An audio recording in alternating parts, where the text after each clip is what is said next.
दोस्तों हाजिर एक होर वीडियो रिपोर्ट लैके ते अज इस वीडियो रिपोर्ट विच मैं गल करांगा पंजाब के एक विवादित IPS अफसर की जो कि बिल्कुल इस वक्त केंद्र दे विच है। एक CBI इंक्वायरी इस अफसर के खिलाफ शुरू हो चुकी है ते पंजाब के राजपाल ते मुख मंत्री यानी कि बनवारी लाल पुरोहित ते भगवंत मान दे विच जिहड़ा एक घमासान मचिया होया है शक्तियां नूं लैके अपनी पावर्स की एक्सरसाइज नूं लैके उसके केंद्र दे विच अफसर रहा है। तुसीं शायद गैस कर चुके हो पंजाब के मौजूदा IPS अफसर जलंधर के commissioner of police Kuldeep Singh Chahal जो कि हुण तो कुछ हफ्ते पहला तक चंडीगढ़ के senior superintendent of police SSP सी। चंडीगढ़ के SSP के अहुदे तो उन्होंने बहुत ही अनसैरेमोनीसली हटाता गया। पंजाब के राजपाल जो कि चंडीगढ़ के प्रशासक भी हैगे ने बनवारी लाल पुरोहित उन्होंने मिसकंडक्ट का दूषण ला के इस अफसर यानी कि कुलदीप सिंह चाहल नूं जो कि एक काबल अफसर भी ने एक डेयरिंग अफसर भी ने ते एक विवादित अफसर भी ने। तो सब तो इन्हां दी खास गल यह है कि ये पंजाब दी सियासी पार्टियां दे सारियां सियासी पार्टियां दे हरमन प्यारे अफसर हैगे ने। इन्हां नूं वापस इन्हां दे पेरेंट स्टेट दे विच यानी कि पंजाब दे विच वापस भेजता। डेपूटेशन ते चंडीगढ़ के SSP के रूप में सन ते चंडीगढ़ के SSP के अहुदे उत्ते इन्हां नूं तकरीबन 2.25 साल होए सन। 8-10 महीने का समा हजे होर बचिया सी ते पहला जिहा मौका इतिहास दे विच जदों कि चंडीगढ़ के किसी IPS अफसर पंजाब के ही जिहड़े IPS अफसर चंडीगढ़ के SSP लगते हैं उन्हों का टर्म उन्हों का टेन्योर पूरा होने तो बाद उन्होंने वापस भेजा जाए। सो जिहड़े पंजाब के गवर्नर ने सीरीयस दूषण लगाए मिसकंडक्ट के उन्होंने लैके भगवंत मान थोड़े जे कुड़िक्की विच एक बार फिर इमैच्योरिटी के कारण फसे। उन्होंने एक चिट्ठी लिखती राजपाल नूं। राजपाल ने उस चिट्ठी के जवाब दे विच जदों इस अफसर के मिसकंडक्ट दीयां गल्लां बातां कीतियां उस तो बाद इस अफसर नूं तां पंजाब दे विच वापस भगवंत मान सरकार ने ले लिया। लेकिन जनवरी के तीसरे हफ्ते दे विच इस अफसर नूं जलंधर का कमिश्नर ऑफ पुलिस लाता गया तो जलंधर ही वो थां थी जिथे कि 26 जनवरी मौके राजपाल ने झंडा लहराउण आउणा सी। यानी कि वो सैरेमनी जिहड़ी कि 26 जनवरी गणतंत्र दिवस मौके हुंदी है उस मौके उत्ते गवर्नर ने उसे SSP या इस केस दे विच जलंधर पुलिस के कमिश्नर ने इकट्ठे होना सी। खैर कुलदीप चाहल ने अपने आप को इस एम्बैरसमेंट तो तक किस तरीके नाल कढ लिया।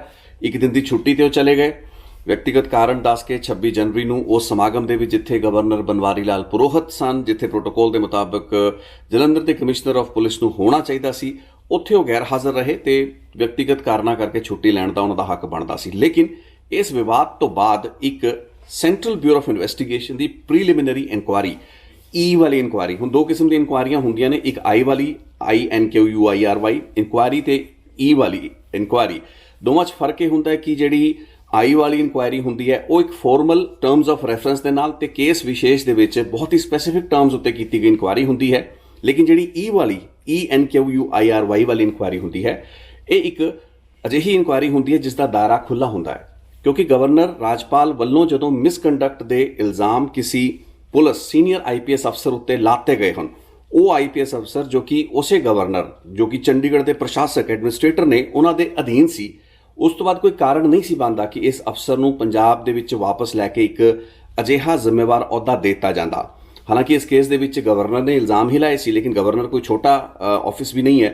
सो उस तो बाद भगवंत मान दी सरकार ने कह लिए कि एक तरीके की जिहड़ी खिच्चोताण चलती पई है। गवर्नर पंजाब के अलग अलग इलाकों के खास करके सरहदी इलाकों के जा रहे हैं अफसरों के नाल बैठकां लै रहे हैं पंजाब की लॉ एंड ऑर्डर नूं लैके ड्रग्स की समस्या नूं लैके कई उन्होंने जिहड़े बयान दिते ने विवादित बयान ने जिस उत्ते कि सियासी बवाल भी चंगा खासा मचा है।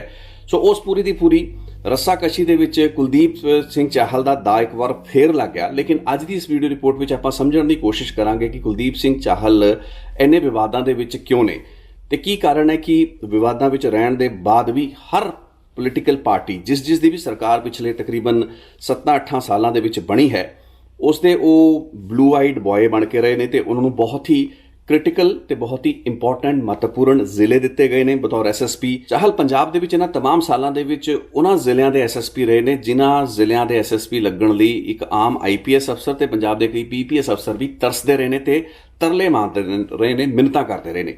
लेकिन प्रकाश सिंह बादल की सरकार यानी कि 2016 तो कुलदीप सिंह चाहल का SSP लगण का सिलसिला जिहड़ा शुरू हुंदा है कैप्टन अमरिंदर सिंह के कार्यकाल दौरान उन्होंने मोहाली का SSP लाया जाता है 2016 तो 2019 ਤੇ 2019 ਦੇ ਵਿੱਚ ਸਿਰਫ 2 ਜਾਂ 3 ਮਹੀਨੇ ਲਈ ਉਹਨਾਂ ਨੂੰ ਬਦਲਿਆ ਗਿਆ ਕਿ ਜਦੋਂ ਉਹਨਾਂ ਦੀ ਟਰਮ ਖਤਮ ਹੋ ਚੁੱਕੀ ਸੀ ਮੋਹਾਲੀ ਦੇ SSP ਵਜੋਂ ਉਸ ਵਕਤ ਉਹਨਾਂ ਨੂੰ ਬਦਲਤਾ ਗਿਆ ਤੇ ਤਰਨ ਤਾਰਨ ਲਾਤਾ ਗਿਆ। ਲੇਕਿਨ ਇਸ ਦੌਰਾਨ ਇਹ 2-3 ਮਹੀਨਿਆਂ ਦੌਰਾਨ ਵੀ ਇਹ ਪੁਲਿਸ ਹਲਕਿਆਂ ਦੇ ਵਿੱਚ ਆਮ ਗੱਲਬਾਤ ਸੀ ਕਿ ਕੁਲਦੀਪ ਚਹਿਲ ਦੁਬਾਰਾ ਆ ਕੇ ਮੋਹਾਲੀ ਦਾ ਐਸਐਸਪੀ ਫੇਰ ਲੱਗ ਜਾਏਗਾ, ਤੇ ਇਹੀ ਹੋਇਆ ਵੀ। ਹੁਣ ਕੁਲਦੀਪ ਚਹਿਲ ਤਕਰੀਬਨ 4-4.25 ਜਾਂ 4.5 ਸਾਲ ਮੋਹਾਲੀ ਦੇ ਐਸਐਸਪੀ ਰਹਿੰਦੇ ਨੇ। ਕੀ ਕਾਰਨ ਸੀ ਕਿ ਕੈਪਟਨ ਅਮਰਿੰਦਰ ਸਿੰਘ ਦੀ, ਇਨਫੈਕਟ ਪ੍ਰਕਾਸ਼ ਸਿੰਘ ਬਾਦਲ ਦੀ ਸਰਕਾਰ ਤੋਂ ਉਹ ਐਸਐਸਪੀ ਬਣਦੇ ਨੇ, ਤੇ ਕੈਪਟਨ ਅਮਰਿੰਦਰ ਸਿੰਘ ਦੀ ਕਾਰਜਕਾਲ ਦੇ ਆਖਰੀ ਕੁਝ ਮਹੀਨਿਆਂ ਤੱਕ, ਜਦ ਤੱਕ ਉਹਨਾਂ ਦੀ ਐਲੀਵੇਸ਼ਨ ਜਾਂ ਉਹਨਾਂ ਦੀ ਚੋਣ ਚੰਡੀਗੜ੍ਹ ਦੇ ਐਸਐਸਪੀ, ਜੋ ਕਿ ਇੱਕ ਹੋਰ ਉਤਲੇ ਪੱਧਰ ਦੀ ਪੋਜੀਸ਼ਨ ਕਹਿ ਲਈਏ ਜਾਂ ਇੱਕ ਅਜਿਹਾ ਸਟੇਸ਼ਨ ਕਹਿ ਲਈਏ ਜਿੱਥੇ ਕਿ ਲੱਗਣਾ ਕਿਸੇ ਵੀ ਆਈਪੀਐਸ ਅਫਸਰ ਦਾ, ਪੰਜਾਬ ਦੇ ਆਈਪੀਐਸ ਅਫਸਰ ਦਾ ਸੁਪਨਾ ਰਹਿੰਦਾ ਹੈ, ਜਦ ਤੱਕ ਉਹਨਾਂ ਨੂੰ ਉਸ ਲਈ ਚੁਣ ਨਹੀਂ ਲਿਆ ਜਾਂਦਾ। ਸੋ ਮੋਹਾਲੀ ਦੇ ਵਿੱਚ ਤਕਰੀਬਨ ਇੱਕ ਐਸਐਸਪੀ ਦੀਆਂ ਜਿਹੜੀ ਟਰਮਸ ਹੁੰਦੀਆਂ ਨੇ 3 ਸਾਲ ਦੀਆਂ, ਉਸ ਤੋਂ ਬਾਅਦ ਫਿਰ 1.5 ਸਾਲ ਦੀ ਟਰਮ ਕੱਟ ਕੇ ਤਕਰੀਬਨ 4.25 ਸਾਲ ਤੋਂ ਬਾਅਦ ਉਹ ਚੰਡੀਗੜ੍ਹ ਦੇ ਐਸਐਸਪੀ ਲੱਗਦੇ ਨੇ। ਸੋ ਕੀ ਕਾਰਨ ਸੀ ਕਿ ਇਹਨਾਂ ਇੰਨੇ ਲੰਮੇ ਸਮੇਂ, ਤਕਰੀਬਨ 6 ਸਾਲਾਂ ਦੇ ਵਿੱਚ ਕੁਲਦੀਪ ਚਹਿਲ, ਪ੍ਰਕਾਸ਼ ਸਿੰਘ ਬਾਦਲ ਦੀ ਸਰਕਾਰ, ਕੈਪਟਨ ਅਮਰਿੰਦਰ ਦੀ ਸਰਕਾਰ, ਇਹਨਾਂ ਸਰਕਾਰਾਂ ਵੇਲੇ ਚੰਗੇ ਅਹੁਦਿਆਂ ਤੇ ਚੰਗੇ ਜ਼ਿਲ੍ਹਿਆਂ ਦੇ ਵਿੱਚ ਐਸਐਸਪੀ ਲੱਗੇ। ਇਹੀ ਉਹ ਸਮਾਂ ਸੀ ਜਦੋਂ ਕਿ ਉਹਨਾਂ ਨੇ ਆਪਣੀ ਜਿਹੜੀ ਚੋਣ ਸੀ ਉਸ ਨੂੰ ਇੱਕ ਪੈਨਲ ਦੇ ਵਿੱਚ ਨਾ ਭਿਜਵਾ ਕੇ ਚੰਡੀਗੜ੍ਹ ਦੇ ਵਿੱਚ ਐਸਐਸਪੀ ਲੱਗਣ ਵਿੱਚ ਕਾਮਯਾਬੀ ਹਾਸਲ ਕੀਤੀ। ਤੇ ਜਦੋਂ ਪੰਜਾਬ ਦੇ ਰਾਜਪਾਲ ਨੇ ਮਿਸਕੰਡਕਟ ਕਹਿ ਕੇ ਇੱਕ ਚਿੱਠੀ ਲਿਖ ਕੇ ਪੰਜਾਬ ਦੇ ਮੁੱਖ ਮੰਤਰੀ ਨੂੰ ਕਹਿਤਾ ਕਿ ਇਹ ਜਿਹੜਾ ਅਫਸਰ ਜੋ ਕਿ ਚੰਡੀਗੜ੍ਹ ਦਾ ਐਸਐਸਪੀ ਸੀ, ਇਸ ਦਾ ਦੁਰਵਿਵਹਾਰ, ਇਸ ਦਾ ਜਿਹੜਾ ਮਿਸਕੰਡਕਟ ਹੈ, ਕੋਈ ਅਜਿਹੇ ਕੇਸ ਰਹੇ ਹੋਣਗੇ ਜਿਨ੍ਹਾਂ ਦੀ ਹੁਣ ਜਾਂਚ ਸੀਬੀਆਈ ਆਪਣੇ ਪੱਧਰ ਉੱਤੇ ਕਰਨ ਲੱਗੀ ਹੈ। ਉਹ ਚਿੱਠੀ ਲਿਖਣ ਦੇ ਬਾਵਜੂਦ ਵੀ ਕੁਲਦੀਪ ਚਹਿਲ ਜਲੰਧਰ ਦੇ ਕਮਿਸ਼ਨਰ ਲਾਤੇ ਜਾਂਦੇ ਨੇ, ਤੇ ਕਿਸੇ ਵੀ ਪੰਜਾਬ ਦੇ ਕਮਿਸ਼ਨਰੇਟ ਦਾ ਕਮਿਸ਼ਨਰ ਲੱਗਣਾ ਇੱਕ ਜ਼ਿਲ੍ਹੇ ਦੇ ਐਸਐਸਪੀ ਲੱਗਣ ਨਾਲੋਂ ਵੀ ਔਖਾ ਕੰਮ ਹੈ। ਲੇਕਿਨ ਭਗਵੰਤ ਮਾਨ ਤੇ ਬਨਵਾਰੀ ਲਾਲ ਪੁਰੋਹਿਤ ਦੀ ਆਪਸੀ ਖਿੱਚੋਤਾਣ ਦਾ ਸ਼ਾਇਦ ਇੱਕ ਬਾਈ ਡਿਫਾਲਟ ਫਾਇਦਾ ਹੋ ਗਿਆ। ਇੱਕ ਈਗੋ ਦਾ ਇਸ਼ੂ ਬਣਾ ਕੇ, ਪ੍ਰੈਸਟੀਜ ਦਾ ਇਸ਼ੂ ਬਣਾ ਕੇ ਪੰਜਾਬ ਸਰਕਾਰ ਨੇ ਕੁਲਦੀਪ ਚਾਹਲ ਨੂੰ ਉਸੇ ਜ਼ਿਲ੍ਹੇ ਦੇ ਵਿੱਚ ਜਾਂ ਉਸੇ ਸ਼ਹਿਰ ਦੇ ਵਿੱਚ ਕਮਿਸ਼ਨਰ ਲਾਤਾ ਜਿੱਥੇ ਕਿ ਗਵਰਨਰ ਬਨਵਾਰੀ ਲਾਲ ਪੁਰੋਹਿਤ ਨੇ 26 ਜਨਵਰੀ ਦਾ ਝੰਡਾ ਚੜ੍ਹਾਉਣ ਆਉਣਾ ਸੀ। ਚਲੋ ਇਹ ਗੱਲਾਂ ਬਾਤਾਂ ਤਾਂ ਸਿਆਸੀ ਗੱਲਾਂ ਬਾਤਾਂ ਨੇ, ਲੇਕਿਨ ਇਸ ਪੂਰੇ ਦੇ ਪੂਰੇ ਪੈਟਰਨ ਦੇ ਵਿੱਚ ਤੁਸੀਂ ਵੇਖ ਲਿਆ ਵੀ ਕੁਲਦੀਪ ਚਾਹਲ ਕਿੱਡੇ ਵੱਡੇ ਬੈਨੀਫਿਸ਼ਰੀ ਰਹਿ ਗਏ। ਹਰ ਸਰਕਾਰ ਨੂੰ, ਬਾਦਲਾਂ ਤੋਂ ਲੈ ਕੇ, ਕੈਪਟਨ ਤੋਂ ਲੈ ਕੇ, ਚੰਨੀ ਤੋਂ ਲੈ ਕੇ ਭਗਵੰਤ ਮਾਨ ਤੱਕ, ਸਭ ਨੂੰ ਉਹਨਾਂ ਨੇ ਬਹੁਤ ਹੀ ਚੰਗੇ ਹਿਊਮਰ ਦੇ ਵਿੱਚ ਰੱਖਿਆ। ਪੁਲਿਸ ਦੇ ਕਿਸੇ ਵੀ ਪ੍ਰੋਫੈਸ਼ਨਲ ਅਧਿਕਾਰੀ ਦੀ ਡਿਊਟੀ ਜਾਂ ਉਸ ਦੇ ਕੰਮ ਕਰਨ ਦੇ ਪ੍ਰਤੀ ਇਸ ਤਰੀਕੇ ਦੀ ਜਿਹੜੀ ਪੋਲੀਟੀਕਲ ਓਵਰਟੋਨਸ ਨੇ ਉਹਨਾਂ ਨੂੰ ਐਨਾਲਿਸਿਸ ਦੇ ਰੂਪ ਵਿੱਚ ਡਿਸਕਸ ਕਰਨਾ ਬਣਦਾ ਨਹੀਂ ਹੈ, ਚਾਹੇ ਉਹ ਮੈਂ ਹੀ ਕਰਦਾ ਪਿਆ। ਤੇ ਮੈਂ ਕਈ ਦਿਨ, ਕਈ ਹਫ਼ਤੇ ਸੋਚਿਆ ਵੀ ਕਿ ਇਸ ਉੱਤੇ ਵੀਡੀਓ ਬਣਾਇਆ ਜਾਏ ਜਾਂ ਨਾ ਬਣਾਇਆ ਜਾਏ, ਲੇਕਿਨ ਕਿਉਂ ਨਾ ਬਣਾਇਆ ਜਾਏ। ਅੱਜ central bureau of investigation Kuldeep Chahal ਦੀ ਜਿਹੜੀ ਭੂਮਿਕਾ ਹੈ ਉਸ ਨੂੰ ਇਨਵੈਸਟੀਗੇਟ ਕਰ ਰਹੀ ਹੈ। ਅਜਿਹੇ ਅਫਸਰ ਜੋ ਕਿ ਪੋਲੀਟੀਕਲ ਮਾਸਟਰਸ ਨੂੰ ਗੁੱਡ ਹਿਊਮਰ ਦੇ ਵਿੱਚ, ਚੰਗੇ ਮਿਜ਼ਾਜ ਦੇ ਵਿੱਚ ਰੱਖ ਕੇ ਹੀ ਸਾਲ ਦਰ ਸਾਲ ਤਰੱਕੀਆਂ ਵੀ ਹਾਸਲ ਕਰਦੇ ਰਹੇ ਤੇ ਚੰਗੇ ਮਲਾਈਦਾਰ ਜ਼ਿਲ੍ਹੇ ਵੀ, ਮੈਂ ਇਸ ਸ਼ਬਦ ਨੂੰ ਵਰਤ ਰਿਹਾ, ਇਸ ਦਾ ਮਤਲਬ ਇਹ ਨਹੀਂ ਕਿ ਆਪੇ ਲਗਾ ਕੇ ਚੱਲੀਏ ਕਿ ਕਿਸੇ ਅਫਸਰ ਦੇ ਉਸ ਜ਼ਿਲ੍ਹੇ ਦੇ ਵਿੱਚ ਰਹਿੰਦੇ ਹੋਏ ਕੋਈ ਅਜਿਹੇ ਗਲਤ ਜਾਂ ਸਹੀ ਕੰਮ ਕੀਤੇ। ਇਹ ਇੱਕ ਅਲੱਗ ਵਿਸ਼ਾ ਹੈ। ਸੀਬੀਆਈ ਦੀ ਇਨਕੁਆਇਰੀ ਇਸ ਕੇਸ ਦੇ ਵਿੱਚ ਸ਼ੁਰੂ ਹੋਈ ਹੈ। ਹੋਪਫੁਲੀ ਇਸ ਕੇਸ ਦੇ ਵਿੱਚ ਜੇ ਕੁਝ ਨਿਕਲਣਾ ਹੋਏਗਾ ਤਾਂ ਨਿਕਲ ਆਏਗਾ, ਤੇ ਜੇ ਵਾਕਈ ਕੋਈ ਗੱਲਬਾਤ ਹੈ ਹੀ ਨਹੀਂ ਤਾਂ ਉਹ ਵੀ ਚੀਜ਼ਾਂ ਮੈਨੂੰ ਲੱਗਦਾ ਸੀਬੀਆਈ ਇਨਕੁਆਇਰੀ ਦੇ ਵਿੱਚ ਸਾਫ਼ ਹੋ ਜਾਣਗੀਆਂ। ਲੇਕਿਨ ਮੁੱਦਾ ਇਹ ਹੈ ਕਿ ਸਾਨੂੰ ਇਸ ਚਰਚਾ ਨੂੰ ਇਸ ਵਾਸਤੇ ਵੀ ਕਰਨਾ ਪੈ ਰਿਹਾ ਹੈ ਕਿਉਂਕਿ ਆਪਾਂ ਇੰਨੀਆਂ ਵੀਡੀਓਜ਼ ਦੇ ਵਿੱਚ ਜ਼ਿਕਰ ਕੀਤਾ ਕਿ ਪੰਜਾਬ ਪੁਲਿਸ ਇੱਕ ਹਾਈਲੀ ਪੋਲੀਟੀਸਾਈਜ਼ਡ, ਇੱਕ ਸਿਆਸੀਕਰਨ ਬਹੁਤ ਵੱਡੇ ਪੱਧਰ ਤੇ ਪੰਜਾਬ ਪੁਲਿਸ ਦਾ ਹੋਇਆ ਹੈ, ਜਿਸ ਸੂਬੇ ਦੇ ਡੀਜੀਪੀ ਦੇ ਹਰ ਪ੍ਰੈਸ ਦੇ ਬਿਆਨ ਦੇ ਵਿੱਚ ਸ਼ੁਰੂਆਤ ਹੀ ਉਸ ਦੇ ਮੁੱਖ ਮੰਤਰੀ ਦੇ ਸੁਪਨੇ ਤੋਂ ਹੁੰਦੀ ਹੋਵੇ, ਯਾਨੀ ਕਿ ਕ੍ਰਿਮੀਨਲਸ ਨੂੰ ਚੇਸ ਕਰਨਾ, ਲਾਅ ਐਂਡ ਆਰਡਰ ਨੂੰ ਮੇਨਟੇਨ ਕਰਨਾ, ਆਪਣੀ ਪ੍ਰੋਫੈਸ਼ਨਲ ਡਿਊਟੀਜ਼ ਕਰਨਾ। ਜਿਸ ਰਾਜ ਦੇ ਡੀਜੀਪੀ ਨੂੰ ਇੱਕ ਮੁੱਖ ਮੰਤਰੀ ਦੇ ਸੁਪਨੇ ਦੀ ਪੂਰਤੀ ਲੱਗਦਾ ਹੋਵੇ, ਉਸ ਦੇ ਵਿੱਚ ਤੁਸੀਂ ਇਹ ਮੰਨ ਕੇ ਚੱਲ ਸਕਦੇ ਹੋ ਕਿ ਸਿਆਸਤ ਕਿੱਡੀ ਹਾਵੀ ਹੈ। ਸਿਆਸਤਦਾਨਾਂ ਤੋਂ ਵੱਧ ਇਹਨਾਂ ਪੁਲਿਸ ਅਫਸਰਾਂ ਉੱਤੇ ਹਾਵੀ ਹੈ ਜੋ ਕਿ ਮਲਾਈਦਾਰ ਅਹੁਦੇ ਕਹਿ ਲਈਏ ਜਾਂ ਇੰਪੋਰਟੈਂਟ ਕ੍ਰਿਟੀਕਲ ਜ਼ਿਲ੍ਹੇ ਕਹਿ ਲਈਏ, ਜੋ ਕਿ ਇਹਨਾਂ ਦੀ ਕਰੀਅਰ ਦੀ ਤਰੱਕੀ ਦੇ ਲਈ ਵੀ ਕੁਝ ਹੱਦ ਤੱਕ ਮਦਦਗਾਰ ਹੋ ਸਕਦੇ ਨੇ। ਉਹੋ ਜਿਹੇ ਜ਼ਿਲ੍ਹਿਆਂ ਦੇ ਵਿੱਚ ਪੋਸਟਿੰਗ ਹੋਣਾ ਉਸ ਨੂੰ ਪਾਉਣ ਲਈ ਆਪਣੇ ਸਿਆਸੀ ਲੀਡਰਾਂ ਨੂੰ ਖੁਸ਼ ਰੱਖਦੇ ਨੇ। ਖੈਰ, ਇਸ ਦੇ ਵਿੱਚ ਇਕੱਲੇ ਆਪਾਂ ਕੁਲਦੀਪ ਚਾਹਲ ਨੂੰ ਸਿੰਗਲ ਆਊਟ ਨਾ ਕਰੀਏ ਕਿ ਪੰਜਾਬ ਦੇ ਪੁਲਿਸ ਦੇ ਜ਼ਿਆਦਾਤਰ ਜਿਹੜੇ ਸਾਬਕਾ ਜਾਂ ਫਿਰ ਮੌਜੂਦਾ ਅਫਸਰ ਹੈਗੇ ਨੇ ਉਹ ਰਾਜਨੀਤਿਕ ਮਾਹੌਲ, ਜੋ ਵੀ ਉਹਨਾਂ ਨੂੰ ਰਾਜਨੀਤਿਕ ਵਿਵਸਥਾ ਦਿੱਤੀ ਗਈ ਹੈ ਉਸ ਦੇ ਵਿੱਚ ਉਵੇਂ ਹੀ ਵਿਚਰ ਰਹੇ ਨੇ ਜਿਵੇਂ ਕਿ ਹੋਰ ਉਹਨਾਂ ਦੇ ਪ੍ਰੈਡੀਸੈਸਰਸ ਵਿਚਰਦੇ ਆਏ ਨੇ। ਤੇ ਆਪਾਂ ਪਹਿਲਾਂ ਗੱਲ ਕੀਤੀ ਹੈ ਵੀ ਕਿਸ ਹੱਦ ਤੱਕ ਜਿਹੜੇ ਟੌਪ ਪੰਜਾਬ ਪੁਲਿਸ ਦੇ ਐਸ਼ਲੌਨਸ ਹੈਗੇ ਨੇ, ਡੀਜੀਪੀ ਦਾ ਉਹਦਾ ਕਿੱਡਾ ਵੱਡਾ ਇੱਕ ਸਿਆਸੀਕਰਨ ਦਾ ਕੇਂਦਰ ਬਿੰਦੂ ਰਿਹਾ ਹੈ। ਲੇਕਿਨ ਅੱਜ ਆਪਾਂ ਗੱਲ ਕੁਲਦੀਪ ਸਿੰਘ ਚਾਹਲ ਦੀ ਕਰਨੀ ਹੈ ਤੇ ਸੀਬੀਆਈ ਇਨਕੁਆਇਰੀ ਕਿਹੜੇ ਕੇਸਾਂ ਦੇ ਵਿੱਚ ਕੀਤੀ ਜਾ ਰਹੀ ਹੋ ਸਕਦੀ ਹੈ। ਆਪਾਂ ਇਸ ਸੰਭਾਵਨਾ ਨੂੰ ਅੱਜ ਐਕਸਪਲੋਰ ਕਰਨਾ ਹੈ। ਸੋ ਕੁਲਦੀਪ ਚਾਹਲ ਦੇ ਨਾਲ ਵਿਵਾਦ ਜੁੜੇ ਹੋਏ ਨੇ, ਲੇਕਿਨ ਇਹ ਵੀ ਦੱਸ ਦਈਏ ਕਿ ਕੁਲਦੀਪ ਚਾਹਲ ਦੀ ਜ਼ਿੰਦਗੀ ਦੀ ਸਟਰਗਲ ਵੀ ਬੜੀ ਇਹ ਕਹਿ ਸਕਦੇ ਕਿ ਲਾਮਿਸਾਲ ਰਹੀ ਹੈ। ਇੱਕ ਹਰਿਆਣਾ ਦੇ ਜੀਂਦ ਜ਼ਿਲ੍ਹੇ ਤੋਂ ਬਿਲੋਂਗ ਕਰਦੇ ਨੇ, ਬੇਸਿਕਲੀ ਉਹ ਹਰਿਆਣਾ ਦੇ ਨੇ। ਕੁਲਦੀਪ ਸਿੰਘ ਚਾਹਲ ਉਹਨਾਂ ਦਾ ਜਿਹੜਾ ਗੋਤ ਹੈ ਉਹ ਹਰਿਆਣਾ ਦਾ ਗੋਤ ਹੈ। ਸੋ ਕੁਲਦੀਪ ਸਿੰਘ ਚਾਹਲ ਇੱਕ ਅਸਿਸਟੈਂਟ ਸਬ ਇੰਸਪੈਕਟਰ ਲੱਗੇ ਸੀ ਚੰਡੀਗੜ੍ਹ ਪੁਲਿਸ ਦੇ ਵਿੱਚ, ਤੇ 2005 ਦੇ ਆਸ-ਪਾਸ ਤੇ 2005 ਤੋਂ ਲੈ ਕੇ 2009 ਤੱਕ ਉਹ ASI ਦੇ ਅਹੁਦੇ ਤੇ ਰਹੇ, ਜਿਸ ਦੌਰਾਨ ਉਹਨਾਂ ਨੇ IPS ਜਾਂ UPSC ਦੀ ਜਿਹੜੀ ਪ੍ਰੀਖਿਆ ਸੀ ਉਸ ਲਈ ਜੰਮ ਕੇ ਤਿਆਰੀ ਕੀਤੀ, ਮਿਹਨਤ ਕੀਤੀ ਤੇ 82ਵਾਂ ਰੈਂਕ ਹਾਸਲ ਕੀਤਾ। ਆਲ ਇੰਡੀਆ ਦਾ ਜਿਹੜਾ ਸਿਵਲ ਸਰਵਿਸਿਜ਼ ਐਗਜ਼ਾਮ ਹੁੰਦਾ ਹੈ ਤੇ ਫਾਈਨਲੀ ਉਹ IPS ਦੇ ਵਿੱਚ ਉਹਨਾਂ ਦੀ ਚੋਣ ਹੁੰਦੀ ਹੈ ਤੇ ਚੋਣ ਹੋ ਕੇ ਉਹਨਾਂ ਨੇ ਪੰਜਾਬ ਦੇ ਵਿੱਚ ਬਤੌਰ ਅਸਿਸਟੈਂਟ ਸੁਪਰਿੰਟੈਂਡੈਂਟ ਆਫ ਪੁਲਿਸ ਤੇ SP ਕਈ ਜ਼ਿਲ੍ਹਿਆਂ ਦੇ ਵਿੱਚ ਕੰਮ ਕੀਤਾ। ਅਬੋਹਰ, ਮੁਕਤਸਰ, ਬਠਿੰਡੇ ਵਰਗੇ ਬਹੁਤ ਅਜਿਹੇ ਜ਼ਿਲ੍ਹੇ, ਬਹੁਤ ਅਜਿਹੇ ਸ਼ਹਿਰ ਰਹੇ ਜਿੱਥੇ ਕਿ ਉਹਨਾਂ ਨੇ ਕੰਮ ਕੀਤਾ ਤੇ ਸ਼ੁਰੂਆਤੀ ਸਟੇਜ ਦੇ ਵਿੱਚ ਹੀ ਬਹੁਤ ਹੀ early in his career as an IPS officer उन्होंने एक बड़ी वड्डी कामयाबी हासिल लगी जदों शेरा खुब्बन जो कि उस वक्त अंडरवर्ल्ड का सब तो वड्डा सरगना सी, मैंटर सी, जयपाल भुल्लर का मेन तैयार करने वाला शख्स शेरा खुब्बन सी। शेरा खुब्बन नूं जदों बठिंडे दे विच इनकाउंटर उसका किया जाता तो खुद दस्सिया जाता है कि कुलदीप सिंह चाहल उस इनकाउंटर में ना सिर्फ शामिल सी बल्कि जिहड़ी गोली शेरे खुब्बन नूं मारी गई वो भी कुलदीप चाहल वालों ही चली सी। सो कुलदीप सिंह चहल उस वक्त सुर्खियां में आए जदों शेरे खुब्बन नूं उसदे अंडरवर्ल्ड दे विच जिहड़ा पीक सी उस दौरान इन्हां ने मार गिराया। शेरे खुब्बन नूं किवें मारिया गया एक होर वीडियो के दायरे विच भी मैं डिस्कस किया ते कदे होर वेरवा देना होया आपां जरूर दांगे। चंडीगढ़ तो किस तरीके दे नाल एक घटना हुंदी है, चंडीगढ़ दे विच एक महिला दे नाल शेरा खुब्बन एक गड्डी दे विच निकलदा है, उस गड्डी दे निकलण दौरान गोलियां वगैरह चल जांदियां ने किसी मार्केट दे विच जित्थों कि उसकी गड्डी ट्रैकिंग ते लग जाती है, लेकिन उस गड्डी नूं बदलिया नहीं जाता तो शेरा खुब्बन बठिंडे विच भी उवें विचर रहा सी, जिस दौरान ਉਹ ਜਿਹੜੀ ਜਾਣਕਾਰੀ ਸੀ ਇਸ SUV ਦੀ ਉਹ ਦੇਤੀ ਗਈ ਸੀ ਤੇ ਬਠਿੰਡੇ ਪੁਲਿਸ ਨੇ ਫਾਈਨਲੀ ਉਸ ਗੱਡੀ ਨੂੰ ਰੋਕਿਆ, ਨਾਕੇ ਤੇ ਰੋਕਣ ਦੀ ਕੋਸ਼ਿਸ਼ ਕੀਤੀ ਗਈ। ਇੱਕ ਦੱਸਿਆ ਗਿਆ ਕਿ ਉਸ ਕੋਸ਼ਿਸ਼ ਦੌਰਾਨ ਹੀ ਗੋਲੀ ਚੱਲੀ ਤੇ ਸ਼ੇਰੇ ਖੁੱਬਣ ਦੀ ਗੋਲੀ ਲੱਗਣ ਕਾਰਨ ਮੌਤ ਹੋ ਗਈ। ਹਾਲਾਂਕਿ ਇੱਕ ਦੂਸਰੀ ਕਹਾਣੀ, ਇੱਕ ਦੂਸਰੀ ਥਿਊਰੀ ਇਹ ਵੀ ਹੈ ਕਿ ਸ਼ੇਰੇ ਖੁੱਬਣ ਨੇ ਤਾਂ ਆਪਣੇ ਆਪ ਨੂੰ ਟਰਨ ਇਨ ਕਰਤਾ ਸੀ, ਯਾਨੀ ਕਿ ਉਹ ਤਾਂ ਪੁਲਿਸ ਨੂੰ ਆਪਣਾ ਆਤਮ ਸਮਰਪਣ ਕਰਨ ਲਈ ਤਿਆਰ ਸੀ, लेकिन पुलिस ने उसनूं मौका नहीं दिता तो गोली मारती। सो एक अलग कहानी हैगी है, वो एक विवाद है। लेकिन ऑफिशियल रिकॉर्ड ये है कि कुलदीप सिंह चाहल शेरे खुब्बन के उस एनकाउंटर तो बाद न सिर्फ सुर्खियां भी आए बल्कि उन्होंने कई होर अहम शहरों के बतौर SP लाया गया।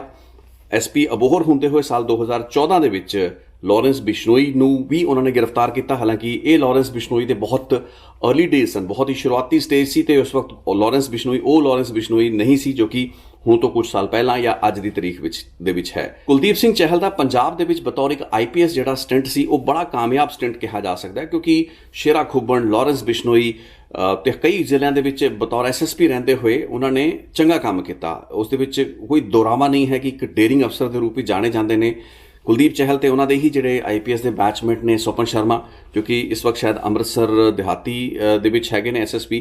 ਇਹ ਦੋਵੇਂ ਚੰਗੇ ਅਫਸਰ ਨੇ ਤੇ ਅੰਡਰਵਰਲਡ ਦੇ ਖਿਲਾਫ ਮੁਹਿੰਮ ਕਾਰਵਾਈ ਦੇ ਵਿੱਚ ਦੋਵਾਂ ਨੇ ਕਾਫੀ ਕੰਮ ਵੀ ਕੀਤਾ ਤੇ ਦੋਵੇਂ ਮੋਸਟ ਥ੍ਰੈਟਨਡ ਕੈਟੇਗਰੀ ਦੇ ਵਿੱਚ ਵੀ ਆਉਂਦੇ ਨੇ।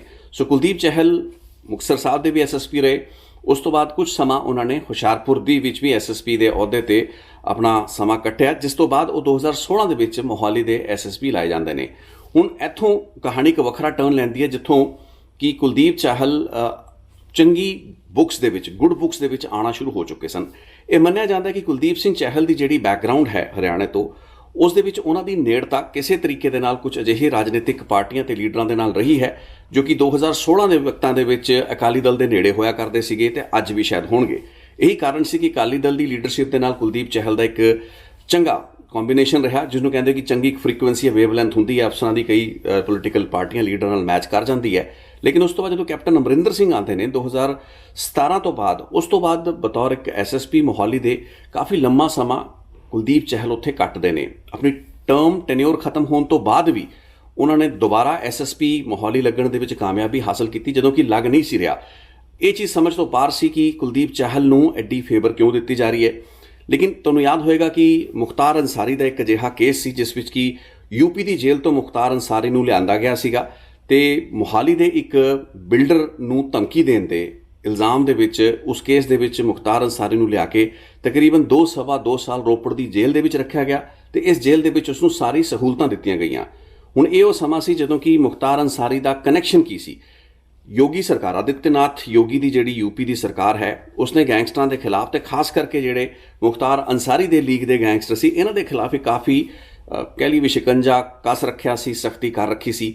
ਸੋ ਉੱਥੋਂ ਬਚਣ ਲਈ ਮੁਖਤਾਰ ਅੰਸਾਰੀ ਨੇ ਆਪਣੀ ਜੋ ਵੀ ਚੰਗੇ ਸੰਬੰਧ ਸੀ ਕਾਂਗਰਸ ਦੇ ਵਿੱਚ ਉਸ ਦੀ ਵਰਤੋਂ ਕੀਤੀ ਤੇ ਉਹ ਮੋਹਾਲੀ ਦੇ ਵਿੱਚ ਇੱਕ ਅਜਿਹਾ ਪਰਚਾ ਜਿਸ ਵਿੱਚ ਕਿ ਚਾਰਜਸ਼ੀਟ ਵਗੈਰਾ ਤੱਕ ਫਾਈਲ ਨਹੀਂ ਕੀਤੀ ਗਈ, ਉਸ ਦੇ ਵਿੱਚ ਉਹਨੇ ਰੋਪੜ ਦੀ ਜੇਲ੍ਹ ਵਿੱਚ ਆਉਣ ਵਿੱਚ ਕਾਮਯਾਬੀ ਹਾਸਲ ਕੀਤੀ ਤੇ ਇੱਥੇ 2-2.5 ਸਾਲ ਖੂਬ ਬੁੱਲੇ ਲੁੱਟੇ, ਮੈਂ ਕਹਿ ਸਕਦਾ। ਜੇਲ੍ਹ ਦੇ ਵਿੱਚ ਬੈਠ ਕੇ ਜੋ ਮੌਜ ਮੁਖਤਾਰ ਅੰਸਾਰੀ ਕਰ ਸਕਿਆ ਉਹ ਕੀਤੀ ਗਈ। ਤੇ ਹੈਰਾਨੀ ਦੀ ਗੱਲ ਤਾਂ ਇਹ ਸੀ ਕਿ ਮੁਖਤਾਰ ਅੰਸਾਰੀ ਨੇ ਇਸ ਕੇਸ ਦੇ ਵਿੱਚ ਬੇਲ ਮਿਲਣ ਦੀ ਸੰਭਾਵਨਾ ਉਹਨਾਂ ਨੂੰ ਬਣ ਚੁੱਕੀ ਸੀ, ਲੇਕਿਨ ਉਹਨਾਂ ਨੇ ਕਦੇ ਬੇਲ ਹੀ ਨਹੀਂ ਅਪਲਾਈ ਕੀਤੀ ਤਾਂ ਕਿ ਉਹ ਰੋਪੜ ਜੇਲ੍ਹ ਦੇ ਵਿੱਚ ਆਰਾਮ ਨਾਲ ਬੈਠੇ ਰਹਿਣ। ਸੁਪਰੀਮ ਕੋਰਟ ਤੱਕ ਯੂਪੀ ਸਰਕਾਰ ਨੇ ਕੇਸ ਲੜਿਆ, ਸੁਪਰੀਮ ਕੋਰਟ ਤੱਕ ਪੰਜਾਬ ਸਰਕਾਰ ਨੇ ਮਹਿੰਗੇ ਵਕੀਲ ਖੜੇ ਕਰਕੇ ਮੁਖਤਾਰ ਅੰਸਾਰੀ ਨੂੰ ਰੋਪੜ ਦੀ ਜੇਲ੍ਹ ਦੇ ਵਿੱਚ ਰੱਖਣ ਦੀ ਕੋਸ਼ਿਸ਼ ਕੀਤੀ। ਇਹ ਸਭ ਕੁਝ ਉਸੇ ਵਕਤ ਹੋਇਆ ਜਦੋਂ ਕਿ ਇਹ ਜਿਹੜੇ ਕੇਸਿਸ ਵਗੈਰਾ ਰਜਿਸਟਰ ਹੋਏ, ਜਦੋਂ ਕਿ ਕੁਲਦੀਪ ਸਿੰਘ ਚਾਹਲ ਮੋਹਾਲੀ ਦੇ ਐਸਐਸਪੀ ਸਨ। ਇਸ ਤੋਂ ਬਾਅਦ ਜਦੋਂ ਤਰਨਤਾਰਨ ਕੁਲਦੀਪ ਚਾਹਲ ਜਾਂਦੇ ਨੇ, ਉਹਨਾਂ ਦਾ ਵਿਵਾਦ ਹੁੰਦਾ ਹੈ ਬੱਟੀ ਦੇ ਜਿਹੜੇ ਵਿਧਾਇਕ ਸਨ ਹਰਮਿੰਦਰ ਗਿੱਲ ਦੇ ਨਾਲ। ਹਰਮਿੰਦਰ ਗਿੱਲ ਨੇ ਇਲਜ਼ਾਮ ਲਾਏ ਸੀ ਕਿ ਇੱਕ ਨਸ਼ੇ ਦਾ ਅਜਿਹਾ ਡਰੱਗ ਸਮਗਲਰ ਸੀ ਜਿਸ ਨੂੰ ਕਿ ਫੜਿਆ ਗਿਆ ਤੇ ਬਾਅਦ ਦੇ ਵਿੱਚ ਛੱਡਤਾ ਗਿਆ। ਇਸ ਦਾ ਨਾਮ ਸੀ ਅਮਨਦੀਪ ਫੌਜੀ ਤੇ ਅਕਾਲੀ ਦਲ ਦਾ ਇੱਕ ਲੀਡਰ ਵੀ ਸੀ, ਪੱਟੀ ਇਲਾਕੇ ਦਾ ਸੀ। ਹੁਣ ਮੰਨਿਆ ਇਹ ਜਾਂਦਾ ਕਿ ਆਦੇਸ਼ ਪ੍ਰਤਾਪ ਕੈਰੋਂ, ਜੋ ਕਿ ਪ੍ਰਕਾਸ਼ ਸਿੰਘ ਬਾਦਲ ਦੇ ਜਵਾਈ ਵੀ ਨੇ, ਪੰਜਾਬ ਦੇ ਸਾਬਕਾ ਕੈਬਨਿਟ ਵਜ਼ੀਰ ਤੇ ਮਾਝੇ ਦੀ ਸਿਆਸਤ ਦੇ ਵਿੱਚ ਉਹਨਾਂ ਦਾ ਇੱਕ ਵੱਡਾ ਕੱਦ ਸੀ, ਕੁੱਲਾ ਬਲੇਰ ਵਰਗੇ ਉਹਨਾਂ ਦੇ ਫਰੰਟਮੈਨ ਸੀ।